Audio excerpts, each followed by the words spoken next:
অঘটনের পর প্রবাসী কল্যাণ প্রতিমন্ত্রীর দৌড়ঝাঁপ। মালয়েশিয়া যেতে না পারা 17,000 কর্মীকে বিপদ থেকে উদ্ধারে হাই কমিশনারের সঙ্গে বৈঠক। ফিরলেন খালি হাতে, সময় না বাড়ানোর সিদ্ধান্তে অটল Kuala Lumpur. We stick to the deadline of May 31st in order to reassess the needs as well as to address the loopholes. যারা বিএমইটি কার্ড পেয়েছে, যারা ই ভিসা পেয়েছে, এমনকি যারা ভিসা পায় নাই, তাদের ব্যাপারেও আমাদের মন্ত্রণালয় কনসিডার করবে। কাদের কারণে এত বিড়ম্বনা জানতে চাইলেন প্রধানমন্ত্রী। দায়ীদের বিরুদ্ধে নেওয়া হবে ব্যবস্থা।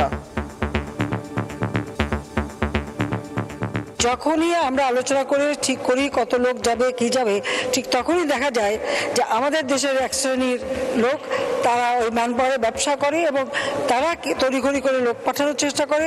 আবার এদের সাথে ওই মালয়েশিয়ারও কিছু সংযুক্ত আছে, যার ফলে জটিলতার সৃষ্টি হয়। এবারে কি সমস্যাটা হয়েছে অবশ্যই এটা আমরা খতিয়ে দেখছি এবং এর জন্য যদি কেউ দায়ী থাকে অবশ্যই তার বিচার করা হবে।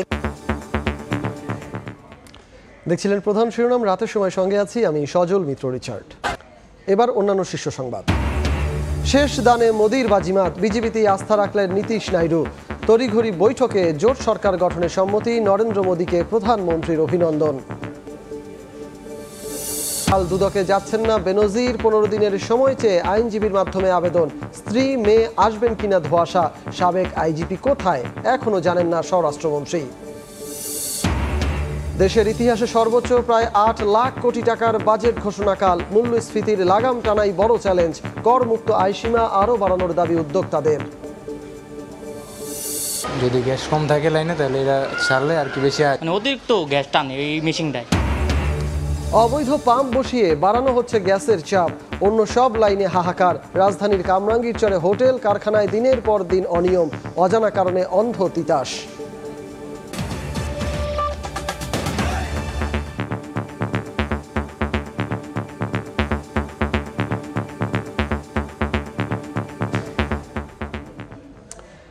কয়েক হাজার কর্মীর মালয়েশিয়া যেতে ব্যর্থতার পর দৌড়ঝাঁপে ব্যস্ত প্রবাসী কল্যাণ প্রতিমন্ত্রী। আটকে পড়াদের দেশটিতে পাঠাতে হাই কমিশনারের সঙ্গে বৈঠকে বসেও ফিরতে হলো খালি হাতে। সময় আর না বাড়ানোর সিদ্ধান্তে অটল কুয়ালালামপুর। তবে এখনই হাল ছাড়তে নারাজ প্রতিমন্ত্রী। বঞ্চিত 17,000 কর্মীকে পাঠাতে সরকারের চেষ্টা অব্যাহত থাকবে বলে জানান তিনি। নিযুক্ত মালয়েশিয়ার হাই কমিশনারের সঙ্গে নিজ দপ্তরে বৈঠক করেন প্রবাসী কল্যাণ ও বৈদেশিক কর্মসংস্থান প্রতিমন্ত্রী শফিকুর রহমান। বৈঠক শেষে মালয়েশিয়ার হাই কমিশনার সাংবাদিকদের বলেন, এসব কর্মী নেয়ার আর কোনো সুযোগ নেই। We have a stand on this that we stick to the deadline of May 31st in order to reassess the needs as well as to address the loopholes. বঞ্চিত এসব কর্মীকে মালয়েশিয়ায় পাঠাতে চেষ্টা চালিয়ে যাবেন জানিয়ে প্রবাসী কল্যাণ প্রতিমন্ত্রী বলেন, কেবল বিএমইটি ছাড়পত্র পাওয়া কর্মী নয়, মালয়েশিয়া যাওয়ার ক্ষেত্রে যারাই ক্ষতিগ্রস্ত হয়েছেন সবাইকে ক্ষতিপূরণ দেওয়ার ব্যবস্থা করবে সরকার। তদন্ত কমিটির মাধ্যমে যারা দোষী সাব্যস্ত হবে তাদের বিরুদ্ধে আমরা ব্যবস্থা গ্রহণ করব। যারা বিএমইটি কার্ড পেয়েছে, যারা ই ভিসা পেয়েছে, এমনকি যারা ভিসা পায় নাই, তাদের ব্যাপারেও আমাদের মন্ত্রণালয় কনসিডার করবে। মাত্র 5 থেকে 6,000 কর্মী মালয়েশিয়া যাওয়া থেকে বঞ্চিত হয়েছে বলে রিক্রুটিং এজেন্সি মালিকদের সংগঠন বাইরার দাবিও মানতে নারাজ প্রবাসী কল্যাণ প্রতিমন্ত্রী। এটা আমাদের ভাষণ নয়, এটা হলো বাইরার ভাষণ। প্রসূন আশিস, সময় সংবাদ, ঢাকা। মালয়েশিয়ায় কর্মী পাঠানো ইস্যু এবার আলোচিত হলো সংসদেও। বিকেলে দ্বাদশ জাতীয় সংসদের তৃতীয় অধিবেশনের শুরুতেই বিরোধী দলীয় চিফ হুইপ মুজিবুল হক চুন্নুর প্রশ্নের জবাবে সংসদ নেতা জানান, কাদের গাফিলতিতে মালয়েশিয়া যেতে সংকট তৈরি হলো সেটি অনুসন্ধান করা হচ্ছে। জড়িতদের বিচার নিশ্চিত করা হবে বলেও জানান প্রধানমন্ত্রী শেখ হাসিনা। কিছু লোক সব সময় ওই দালালের খপ্পরে পড়ে এবং দালালদের ধরে যেতে চায় এবং এই যেতে যেয়ে কিন্তু তারা সমস্যা পড়ে যায় এবং সমস্যা তৈরি হয়। স্পেশাল ফ্লাইট দিয়ে অন্যান্য ফ্লাইটের সঙ্গে সংযুক্ত করে কিন্তু সবাইকে পাঠানো হয়েছে, কিন্তু অনেকে বাদ পড়ে গেছে। এই বাদ পড়ার কারণটা কি সেটা অনুসন্ধান করা হচ্ছে। যখনই আমরা আলোচনা করে ঠিক করি কত লোক যাবে কি যাবে, ঠিক তখনই দেখা যায় যে আমাদের দেশের এক শ্রেণীর লোক তারা ওই ম্যানপাওয়ারে ব্যবসা করে এবং তারা তড়িঘড়ি করে লোক পাঠানোর চেষ্টা করে। আবার এদের সাথে ওই মালয়েশিয়ারও কিছু সংযুক্ত আছে, যার ফলে জটিলতার সৃষ্টি হয়। প্রতিটি বারই যখনই আলোচনা করে, সরকারি পক্ষ থেকে আলোচনা করে একটা সমাধানে যায়, তখনই কিছু লোক দ্রুত সেখানে ছুটে যায়, যে একটা একটা অস্বাভাবিক পরিস্থিতির সৃষ্টি করে। অনেক সময় যারা যায় তাদের কাজেরও ঠিক থাকে না, চাকরিরও ঠিক থাকে না, বেতনেরও ঠিক থাকে না, তারা সেখানে যে বিপদে পড়ে। তবে এবারে কি সমস্যাটা হয়েছে, অবশ্যই এটা আমরা খতিয়ে দেখছি, এবং এর জন্য যদি কেউ দায়ী থাকে অবশ্যই তার বিচার করা হবে। এই বিষয় নিয়ে আলোচনার জন্য আজ স্টুডিওতে উপস্থিত আছেন সহকর্মী প্রসূন আশিস। আমরা সরাসরি চলে যাব তার কাছে। প্রসূন, আপনাকে স্বাগত। প্রসূন, আমরা আপনার করা প্রতিবেদনটি আসলে শুরুতে দেখছিলাম। প্রথমেই আপনার কাছে যে প্রশ্নটি আসলে দিয়ে শুরু করতে চাচ্ছি সেটি হচ্ছে গিয়ে পরিসংখ্যানগত যে তথ্য আছে, আসলে কতজন মালয়েশিয়ায় শ্রমিক যাওয়ার কথা ছিল, কতজন যেতে পেরেছেন, বা আসলে কি ঘটেছে পরিসংখ্যানিকভাবে, সেই বিষয়গুলো যদি একটু উত্থাপন করতেন। রিচার্ড, আপনাকে ধন্যবাদ। আমি আসলে দেখুন, শুরুটা করতে চাই এভাবে। 1976 সালের পর থেকে প্রায় 66টি দেশে বাংলাদেশের কর্মীরা মূলত যাচ্ছে। এর মধ্যে সবচেয়ে বেশি যে দেশটিতে গিয়েছে সেটি হচ্ছে সংযুক্ত আরব আমিরাত। এখানে প্রায় 55 লাখ বাংলাদেশি কর্মী রয়েছে। আর সর্বোচ্চ যে কয়টি দেশ আছে তার মধ্যে চতুর্থ দেশ হচ্ছে মালয়েশিয়া। আমি যদি আপনাকে একটু বলি যে এর কতগুলো কারণ আছে। মালয়েশিয়ার সঙ্গে ধর্মীয় দিক থেকে বাংলাদেশের যে কর্মীরা যায় তাদের একটি সমন্বয় তৈরি হয়। সেখানের যে আবহাওয়া, যে পরিবেশ, অর্থাৎ বিশ্বের অনেক দেশেই আমাদের দেশের কর্মীরা গিয়ে মূলত তারা ভালোভাবে জীবনযাপন করতে পারে না, কিন্তু মালয়েশিয়ার আবহাওয়াটি, সেখানের পরিবেশটি খুব সুন্দর, খাদ্যাভ্যাসও প্রায় বাংলাদেশের মতোই। মূলত সেই কারণেই এই দেশে বেশি লোক যাওয়ার চেষ্টা করে। তো সেখানে প্রায় এ পর্যন্ত 14 লাখ কর্মী গিয়েছে। সমস্যাটা হলো যে এই যে মালয়েশিয়ায় যাওয়ার যে সেখানে যে একটি আবেদন রয়েছে, যে একটি চাহিদা রয়েছে বাংলাদেশি কর্মী নেওয়ার, এইসব কারণে এইটা নিয়ে একটি সংকট তৈরি হয়ে যায় প্রতি বছর। অর্থাৎ যারা রিক্রুটিং এজেন্সি যারা কর্মী পাঠায় তাদের মূলত তাদের মধ্যে একটি প্রতিযোগিতা হয়, কি করে প্রতারণা করে বেশি টাকা নিয়ে এবং কি করে নানাভাবে ভুল তথ্য দিয়ে এইসব কর্মী পাঠানো যায়, সেই চিন্তাটি সবসময় থাকে, যে কারণে হোঁচট খায় এই শ্রমবাজারটি। এ পর্যন্ত আমি যদি রিচার্ড আপনাকে বলি যে 4 বার কিন্তু বন্ধ হয়েছে এই শ্রমবাজার। তো এই সব সংকটের কারণেই মূলত কিন্তু এই যে সবশেষ 4 বছর বন্ধ থাকার পরে 2022 সালের 2 জুন একটি চুক্তির মাধ্যমে এই মালয়েশিয়ার শ্রমবাজারটি মূলত খুলেছিল। তো এরপরে মালয়েশিয়া অনুমোদন দিয়েছিল 5,27,000 কর্মী যেতে পারবে। সেইখান থেকেই মূলত এই রিক্রুটিং এজেন্সিরা গত 22 মাসে এই কর্মী কিন্তু নিচ্ছিল। শেষের দিকে এসে এই সংকটটি তৈরি হয়, যেটি নিয়ে আজকে জাতীয় সংসদের প্রধানমন্ত্রীও কিন্তু আলোচনা করতে উনি বাধ্য হয়েছেন, এবং উনি হুঁশিয়ারি উচ্চারণ করেছেন যারা এর সাথে যুক্ত এই প্রতারণার সঙ্গে তাদের বিরুদ্ধে একটি ব্যবস্থা নেবেন। তো আমি যদি আমাদের প্লাজমা পর্দায় যে তথ্যগুলো আছে তার ভিত্তিতে একটু আলোচনা করি রিচার্ড, তো আমরা দেখি যে মালয়েশিয়া যাওয়ার শ্রমিক যে পরিস্থিতি, আমি যেটি বলছিলাম আমার আলোচনার মধ্যে, যে মোট অনুমোদন, এই যে অনুমোদনের সংখ্যাটি 4,93,642 জন, এটা মূলত বাংলাদেশের সরকারি তথ্য, অর্থাৎ বিএমইটির পক্ষ থেকে এই অনুমোদনটি দেওয়া হয়েছিল যে এরা ছাড়পত্র পেয়েছে, এরা যাওয়ার সুযোগটি পাবে। তো সেখান থেকে 4,76,642 জন কর্মী কিন্তু যাওয়ার সুযোগ পেয়েছেন। সরকার নির্ধারিত মোট খরচটি বেঁধে দেওয়া হয়েছিল 78,990 টাকা, যেটি ওই সময়ের মন্ত্রী যিনি ছিলেন 2022 সালে, সেই মন্ত্রী ইমরান আহমেদ, উনি কিন্তু সবাইকে নিয়ে, যারা রিক্রুটিং এজেন্সি আছে, সংশ্লিষ্ট যারা আছেন, তাদের সবাইকে নিয়ে এই তথ্যটি দিয়েছিলেন যে এরপরও রিক্রুটিং এজেন্সি লাভ করতে পারবে, এটি বলে দিয়েছিলেন। কিন্তু সেই জায়গাটিতে আমরা দেখেছি যে কর্মী প্রতি তারা কিন্তু 7 থেকে 8 গুণ, অর্থাৎ 6, 7, 8 লাখ টাকা। এই বিষয়টাতেই একটা প্রশ্ন আছে, সেটি হচ্ছে গিয়ে ভুক্তভোগীরা এক ধরনের বক্তব্য দিচ্ছে, বাইরা কিংবা রিক্রুটিং এজেন্সি এক ধরনের বক্তব্য দিচ্ছে। এই বিষয়টা যদি একটু স্পষ্ট করতে। যদি টাকার অঙ্কের কথা বলি, সেক্ষেত্রে একটি শুভঙ্করের ফাঁকি আছে রিচার্ড। সেটি হচ্ছে যখন টাকাটি নেওয়া হয়, এই যে প্রায় 79,000 টাকা বেঁধে দেওয়া হয়েছিল, সেখানে 6 থেকে 7 লাখ টাকা নয়, এর একটি অঙ্ক, অর্থাৎ 2 থেকে 2.5 লাখ টাকা বা 1.5 থেকে 2 লাখ টাকা একটি অফিসিয়ালি মূলত দেওয়ার সুযোগ থাকে। আর বাদবাকি টাকাটা মধ্যস্বত্বভোগীদের মাধ্যমে, দালালদের মাধ্যমে এই রিক্রুটিং এজেন্সির সদস্যদের কাছে কিন্তু পৌঁছে যায়। যেই তথ্যটি থাকে না, এই জন্য বাইরা বলে এক তথ্য, আর যারা ভুক্তভোগী তারা যে টাকাটি দিয়ে থাকে, যে 5 লাখ 6 লাখ টাকা আমরা দিয়েছি, সেই তথ্যটি তারা বলে রিচার্ড। হ্যাঁ, মাঝখানে আসলে যারা থাকেন তারা আসলে প্রকাশ্যে আসেন না, এরকম একটা বিষয়। যে কথাটি এখন অবশ্য আপনার কাছে আমার প্রশ্নটি থাকবে, সেটি হচ্ছে যে এই শ্রমিক যারা যেতে পারেননি তাদের ভবিষ্যৎটা আসলে কি দাঁড়াবে বা কি হতে যাচ্ছে, মন্ত্রণালয় থেকেও সর্বশেষ কি বলা হয়েছে, এটা যদি একটু। এইখানে একটি ব্যাপার আছে যে আমি যদি আপনাকে একটু তথ্য দেই, যে এইরকম একটি সংকটময় পরিস্থিতিতে বায়রার পক্ষ থেকে অর্থাৎ রিক্রুটিং এজেন্সি মালিকদের সংগঠনের পক্ষ থেকে গতকাল একটি সংবাদ সম্মেলন করেছে, সেখানে আমি নিজেও উপস্থিত ছিলাম।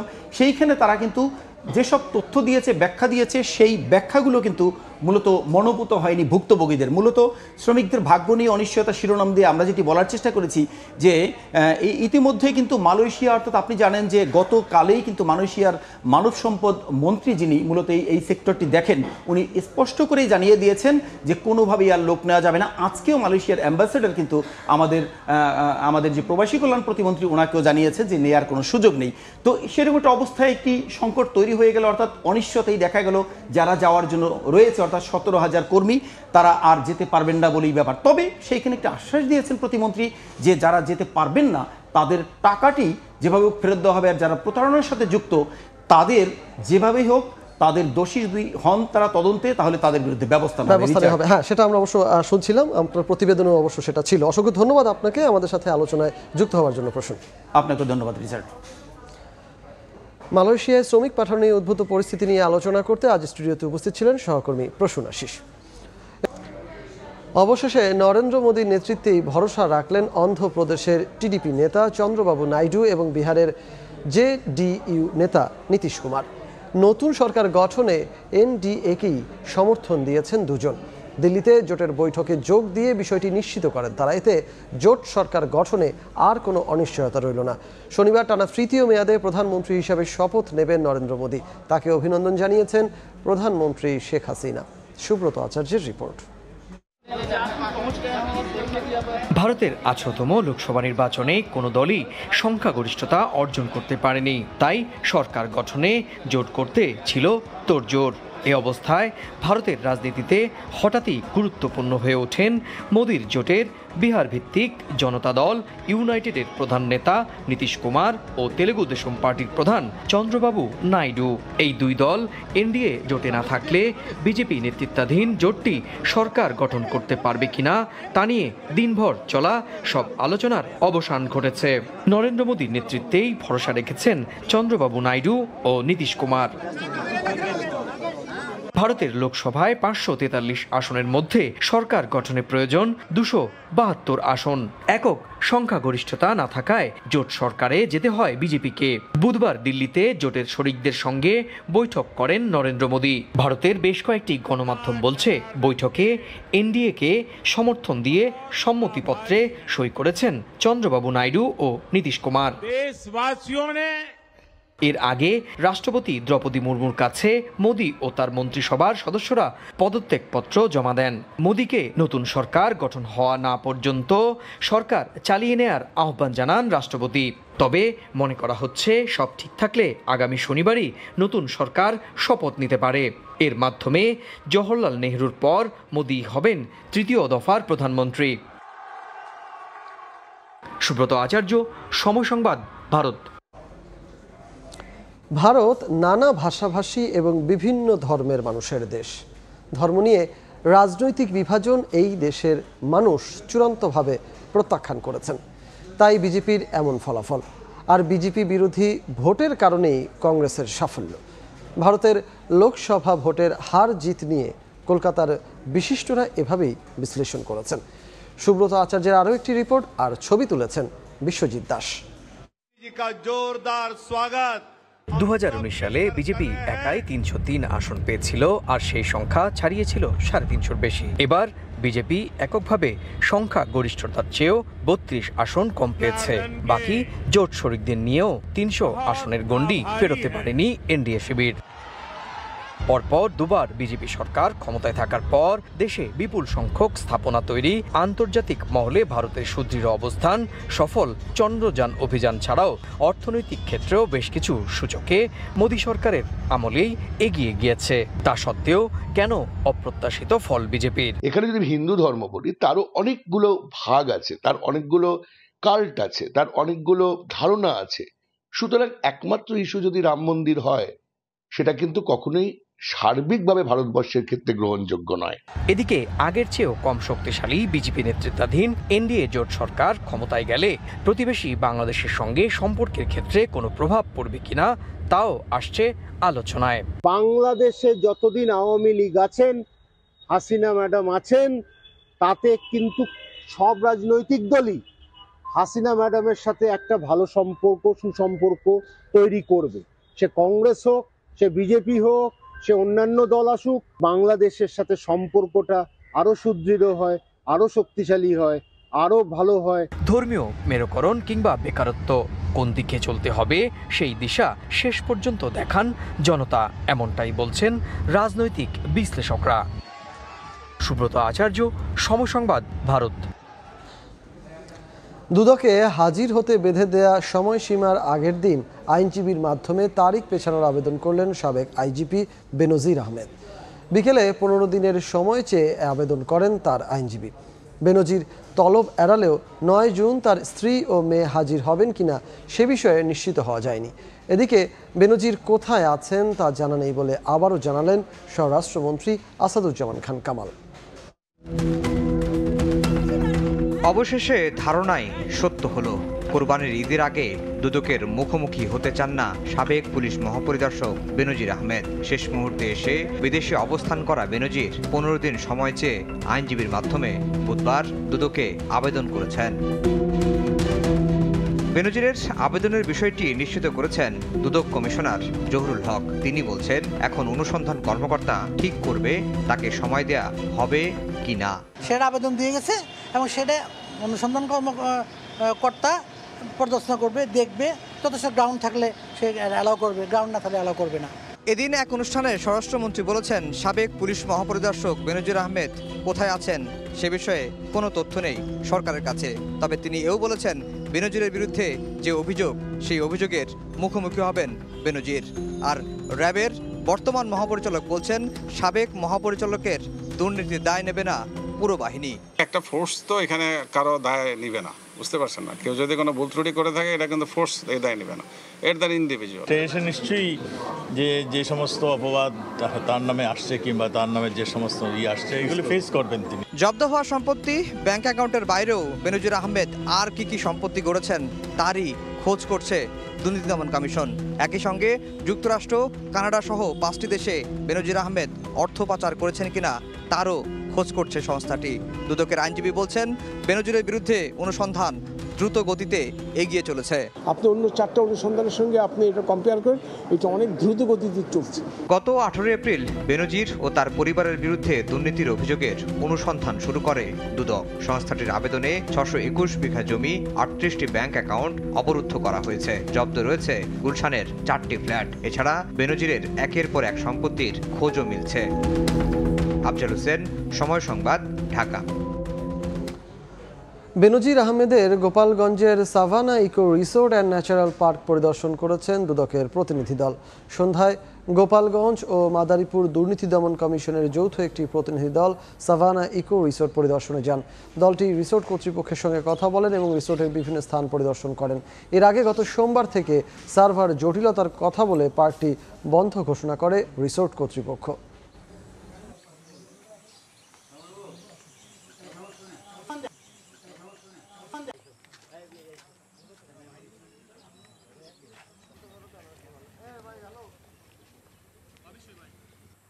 চট্টগ্রামের খাতুনগঞ্জে 1500 টাকায় আমদানি করা এলাচ বিক্রি হচ্ছে 4500-এ।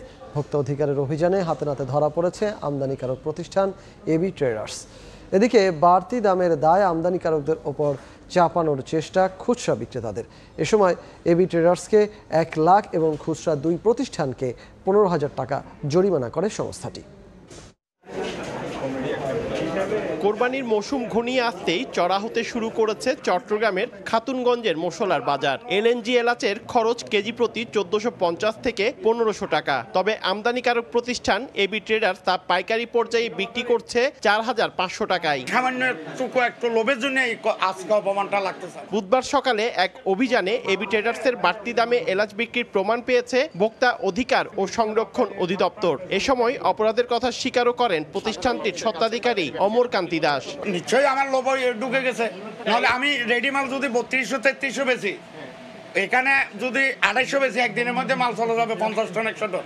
খুচরা ব্যবসায়ীদের অভিযোগ আমদানিকারকদের কারণে খুচরা পর্যায়ে বাড়তি দামে মশলা বিক্রি করতে হচ্ছে। বেড়ে যাচ্ছে, ওটা তো আমাদের দায়ভার না, আমরা তো স্লিপ দেখাইছি, তাদের থেকে কিনছি, ওদের কাছে তো দায়িত্ব হবে। আমরা 10 কেজি 20 কেজি কিনি তো আমাদের উপর 80 ফেসার। এই সময় আমদানিকারক প্রতিষ্ঠান এবি ট্রেডার্সকে 1 লাখ ও খুচরা 2 প্রতিষ্ঠানকে 15,000 টাকা জরিমানা করে ভোক্তা অধিকার ও সংরক্ষণ অধিদপ্তর। উনি এটা 4480 এবং 4550 পর্যন্ত বিক্রি করেছেন। এটা তারা ঠিক করেনি, এটা তো ভবিষ্যতে তারা এটা আর করবে না। ভারত থেকে দেশে জিরা ও এলাচ, চীন, ভিয়েতনাম ও গুয়েতেমালা থেকে লবঙ্গ ও দারুচিনি আমদানি করা হয়। পার্থপ্রতিম বিশ্বাস, সময় সংবাদ, চট্টগ্রাম। রাতের সময় আরও থাকছে, শ্রীলঙ্কার বিপক্ষে শরীফুলের অনুপস্থিতি ভোগাতে পারে বাংলাদেশকে, বললেন সহ অধিনায়ক তাসকিন আহমেদ। প্রথম ম্যাচ থেকেই খেলার প্রত্যাশা স্পিড স্টারের। দেখছেন রাতের সময়। শিক্ষার্থী ভর্তির মধ্য দিয়ে প্রাতিষ্ঠানিক যাত্রা শুরু করল আসগর আলী মেডিকেল কলেজ হাসপাতাল। সকালে রাজধানীর একটি কমিউনিটি সেন্টারে নবীনবরণ অনুষ্ঠানের মাধ্যমে শিক্ষার্থীদের বরণ করে নেওয়া হয়। 2023-24 সেশনে 40 জন শিক্ষার্থী দিয়ে যাত্রা শুরু করল আসগর আলী মেডিকেল কলেজ হাসপাতাল। অনুষ্ঠানে উপস্থিত ছিলেন ফ্যাকাল্টির সদস্যরা সহ ঢাকা বিশ্ববিদ্যালয়ের ভিসি প্রফেসর ডক্টর শীতেশ চন্দ্র বাসার। এছাড়াও সিটি গ্রুপের উপদেষ্টা AKM রশিদুজ্জামান অনুষ্ঠানে উপস্থিত ছিলেন। এ সময় আসগর আলী মেডিকেল এর অধ্যাপক ডাক্তার মিজানুর রহমান মেডিকেল শিক্ষার্থীদের ভালো চিকিৎসক হওয়ার পাশাপাশি প্রকৃত মানুষ হওয়ার আহ্বান জানান। ঢাকা শহরের নামকরা সব সরকারি এবং প্রাইভেট হাসপাতালে যা যা সেবা বিদ্যমান আছে সবই এখানে স্বনামধন্য বিশেষজ্ঞ ডাক্তারদের মাধ্যমে আমরা প্রদান করে যাচ্ছি। উপরন্তু প্রাইভেট সেক্টরে বাংলাদেশে একমাত্র এই হাসপাতালেই বোন ম্যারো ট্রান্সপ্ল্যান্ট করা হচ্ছে। এই হাসপাতালের ইন্টেন্সিভ কেয়ার ইউনিট বা ICU সম্বন্ধে আমি ইতিমধ্যেই বলেছি, যা বিশেষ করে কোভিড-19-এর সময়ে এবং গত বছরের ডেঙ্গু এপিডেমিকের সময় স্বাস্থ্যসেবায় বিশেষ অবদান রেখেছে। এখানে ছেলে ও মেয়েদের থাকার আলাদা সুযোগ সুবিধা আছে। একটা হোস্টেলে যা যা আধুনিক সুবিধা বিদ্যমান থাকা উচিত তার সবই আমরা দেওয়ার চেষ্টা করেছি বা ভবিষ্যতে আরও করব। আমাদের সবচেয়ে বড় কনসার্ন বাচ্চাদের সিকিউরিটি ইস্যু এবং সেটাকেই আমরা সবচেয়ে বেশি গুরুত্ব দিয়েছি। আমি আপনাদেরকে এই বলে আশ্বস্ত করতে চাই যে আপনারা আমাদের উপর বিশ্বাস রেখে আপনাদের স্বপ্নের যে মূল্যবান সম্পদটা আমাদের কাছে রেখে যাচ্ছেন, আমরা সেটা যত্ন সহকারে লালন করব এবং আমরা প্রতিশ্রুতি দিচ্ছি যে ইনশাআল্লাহ ভালো একটা কিছু আপনাদের হাতে আজ থেকে 5 বছর পরে ফিরিয়ে দেব।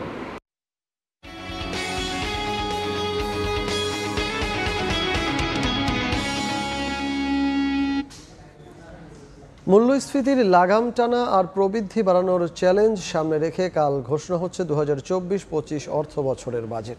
এর আকার হতে পারে 7,97,000 কোটি টাকা। 2,65,000 কোটি টাকার উন্নয়ন ব্যয়ের বিপরীতে সুদ, ভর্তুকি, সরকারি কর্মচারীদের বেতন ভাতা দেওয়ার মতো অনুন্নয়ন খাতে ব্যয় ধরা হতে পারে প্রায় 3.25 লাখ কোটি টাকা। আভাস মিলেছে সামাজিক সুরক্ষা খাতের আকার ও বরাদ্দ বাড়ানোর।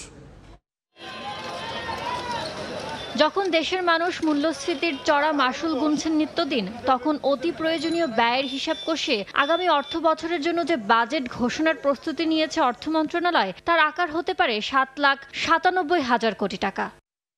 সুখী, সমৃদ্ধ, উন্নত ও স্মার্ট বাংলাদেশ বিনির্মাণের অঙ্গীকার নিয়ে করা এবারের বাজেটে মূল্যস্ফীতির লক্ষ্যমাত্রা 6 থেকে বাড়িয়ে করা হতে পারে 6.5%, আর জিডিপির প্রবৃদ্ধির লক্ষ্যমাত্রা 7.5 থেকে কমিয়ে আনা হতে পারে 6.75%। বিশাল এই কর্মযজ্ঞে দেশের সরাসরি উন্নয়নে অবকাঠামো নির্মাণ সহ বার্ষিক উন্নয়ন কর্মসূচি এডিপির আওতায় ব্যয় করা হবে 2,65,000 কোটি টাকা। ব্যয় সংকোচনের নামে চলতি অর্থ বছরের চেয়ে 326টি প্রকল্প কমানো হলেও বরাদ্দ বাড়ানো হয়েছে 10,500 কোটি টাকা। বাজেটের বিশাল ব্যয়ের যোগান দিতে এনবিআরকে দেয়া হতে পারে 4,80,000 কোটি টাকার টার্গেট, যা চলতি অর্থ বছরের সংশোধিত লক্ষ্যমাত্রার চেয়ে 70,000 কোটি টাকা বেশি। ধনী গরিবের আয় বৈষম্যে নিয়ন্ত্রণহীন বাজার ব্যবস্থায় যেন ভেসে না যায় নিম্ন আয়ের মানুষ, সেজন্য সামাজিক সুরক্ষা খাতের সুবিধাভোগীর সংখ্যা 5 লাখ বাড়ানোর সঙ্গে সঙ্গে মা ও শিশু সহায়তা ভাতা 200 টাকা, 80 বছরের বেশি বয়স্ক নাগরিকের ভাতা 300 টাকা বাড়ানোর প্রস্তাব আসতে পারে 2024-25 অর্থ বছরের উত্থাপিত বাজেটে। ইয়ানুর শিফাত, সময় সংবাদ, ঢাকা। দেখছেন রাতের সময়। একটা জয়ই বদলে দেবে দলের চেহারা। বাংলাদেশ দল নিয়ে এমন আশার কথা বললেন tiger vice captain Taskin Ahmed. শ্রীলঙ্কার বিপক্ষে প্রথম ম্যাচ থেকেই খেলার ব্যাপারে আত্মবিশ্বাসী স্পিড স্টার। স্বীকার করেছেন শরীফুলের না থাকা হবে বোলিং আক্রমণে বড় ক্ষতি। ডালাস থেকে সাজিদ মুস্তাহিদের রিপোর্ট। আমি মনে করি সব আমরা যদি জিততে পারি তাহলেই সব ঠিক হয়ে যাবে ইনশাল্লাহ। একের পর এক হার, অনুশীলন না করা নিয়েও সমালোচনা। এ দলটার যেন পিঠ ঠেকে গেছে দেয়ালে। তারপরও নিজ সতীর্থদের ওপর আস্থা রাখছেন তাসকিন। ইনজুরি নিয়ে বিশ্বকাপে আসে তাসকিন অনেকটাই সেরে উঠেছেন। বোলিং অনুশীলন শুরু করেছেন স্পিড স্টার। বুধবার ঝালিয়ে নিয়েছেন ব্যাটিংটাও। শ্রীলঙ্কার বিপক্ষে প্রথম ম্যাচে মাঠে নামার বিষয়ে আত্মবিশ্বাসী টাইগার ভাইস ক্যাপ্টেন। প্ল্যান অনুযায়ী আগাচ্ছি, সো ওভারঅল ইমপ্রুভমেন্টস অনেক ভালো মাশাআল্লাহ। তো এক্সপেক্ট করছি যে ফার্স্ট ম্যাচ থেকে খেলতে পারবো। তাসকিন শরীফুল পেস জুটি সম্প্রতি দারুণ সময় পার করছিল। দুজনের একসঙ্গে ইনজুরিতে পড়া তাই দলের জন্য ধাক্কা।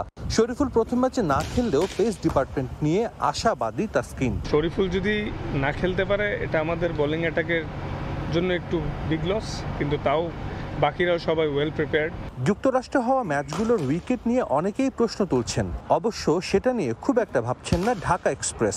শান্ত সাকিবরা বোর্ডে রান তুলে দিলে বাকি কাজটা বোলাররা করতে পারবে, সেই বিশ্বাসটা এখনো অটুট এই স্পিড স্টারের। পার্সোনালি আমি অনেক আশাবাদী যে এখানে যদি আমরা মোটামুটি টোটালও করতে পারি আমাদের পক্ষে ভালো কিছু করা সম্ভব। তাসকিনের বিশ্বাস মাঠে পরিকল্পনা বাস্তবায়ন করতে পারলেই জয় পাওয়া সম্ভব, যার জন্য সবার কাছে দোয়াও চাইলেন স্পিড স্টার। আশা করছি ভালো কিছু হবে, আপনারা সবাই দোয়া করেন ফার্স্ট ম্যাচটা যাতে ভালো হয়। সাজিদ মুস্তাহিদ, সময় সংবাদ, ডালাস, যুক্তরাষ্ট্র। এ পর্যায়ে শীর্ষ সংবাদগুলো জানিয়ে দিচ্ছি আরেকবার। হাজার হাজার কর্মীর স্বপ্নভঙ্গের পর প্রবাসী কল্যাণ প্রতিমন্ত্রীর দৌড়ঝাঁপ। কর্মী নিতে সময় বাড়াবে না মালয়েশিয়া। দায়ীদের বিরুদ্ধে ব্যবস্থার হুঁশিয়ারি প্রধানমন্ত্রীর। এবং শেষ দানে মোদির বাজিমাত, বিজেপিতেই আস্থা রাখলেন নীতিশ নাইডু। তড়িঘড়ি বৈঠকে জোট সরকার গঠনে সম্মতি, নরেন্দ্র মোদীকে প্রধানমন্ত্রীর অভিনন্দন।